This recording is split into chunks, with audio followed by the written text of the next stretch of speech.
Саламатсыңарбы, окуучулар? Биз аралыктан окуу сабагыбызды баштайбыз.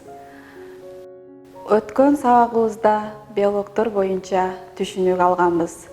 Бүгүнкү сабагыбыздын темасы биологдордун денатурациясы жана биологдор менен түстүү реакциялары жөнүндө сөз кылмакчыбыз. Сабактын максаты биологдордун денатурациясы химиялык касиети жөнүндө билишет. Биологдордун структурасы, бузулушу, турмушта тиричиликтеги мааниси боюнча билим билгичтери өнүгүшөт. Техникалык коопсуздук эрежелерин туура так сактоого тарбияланышат. Биз балдар сабакты баштаардан мурда биологдор боюнча сөз кылбасак болбойт. Биологдор булар амино кислоталардын калдыктарынан турган полипептиктик чынжырчаларынан турат. Биологдор негизинен протеиддер, полипептиддер болуп экиге бөлүнөт. Организмдердин түзүлүшүндө жана тиричиликте негизги роль ойноочу биологиялык полимер болуп саналат. Биологдордун денатурациясы 4кө бөлүнөт. Биринчилик структура, экинчилик структурасы, үчүнчүлүк структурасы жана төртүнчүлүк структурасы болуп. Биологдор денатурацияга учураганда төртүнчүлүк структурадан үчүнчүлүк структурага, ал эми үчүнчүлүк структурасынан экинчилик структурасына, экинчилик структурасынан биринчилик структурасына өтүп бузулушат.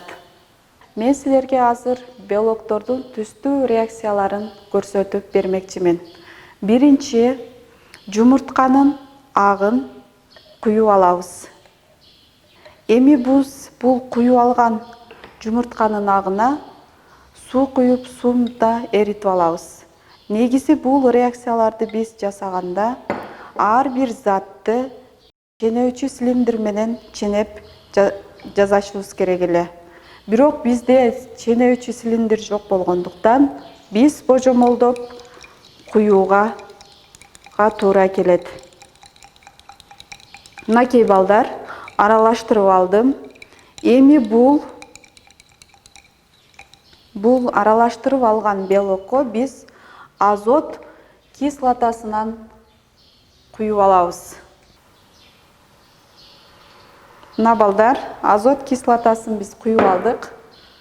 Эми куюп алган азот кислотабызды белоктун эритмесине кошобуз. Мына балдар, бул жерде сары түс пайда болот. Бул жерде азот кислотасы бензолдун шакекчелеринин калдыктарын кармап тургандыктан сары түс пайда болду. Бул мен жүргүзгөн реакция ксантопроектик реакциясы болуп эсептелинет. Анда эмесе төмөндөгү реакциясына көңүлүбүздү бурабыз. Кийинки реакциябызды баштайбыз. Мына балдар, мен жанагыдай эле кылып биологдун жумуртканын агын бөлүп алдым дагы. Аны сууда эритип, биологду даярдап аламын.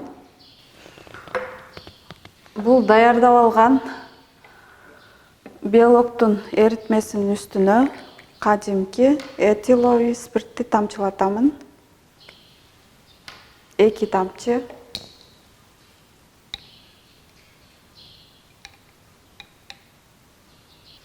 Бул тамчылаткан үстүнө биз бул жерде купрумдун сульфаты, жестин сульфатын куямын.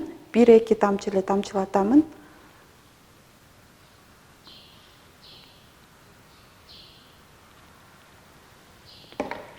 Мынакей балдар, бул жерде биздин түсүбүз, эритменин түсү көгүш түскө өтөт. Мынакей көгүш түскө өтөт дагы. Андан кийин бунун үстүнө натрий OH эритмесин тамчылатып куямын.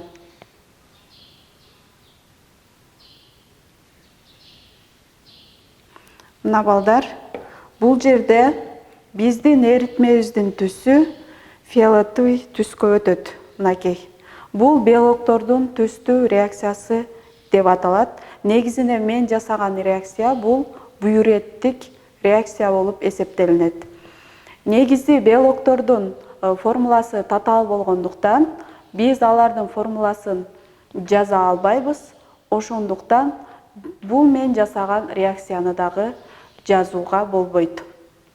Ар бир организмде белок бар болгондуктан адам баласынын тамагындагы эң зарыл болгон курамдык бөлүгү анын жок болуп же жетишсиздиги өтө көп ооруларды пайда кылат. Ошондуктан мен силерге атайын тамактануунун пирамидасын сунуш кылмакчымын. Туура тамактанып, витаминдүү тамактарды жеп, дайыма ден соолугубузга кам көрүүбүз зарыл. Биз азыр сабагыбызды жыйынтыктайбыз. Мен силерге таблица чийип беремин. Ошол таблицаны толтуруу менен белоктор боюнча тесттик материалдарды түзөбүз. Ушу менен балдар биздин бүгүнкү сабагыбыз соңуна келип жетти. Кийинки сабакка чейин саламатта болгула.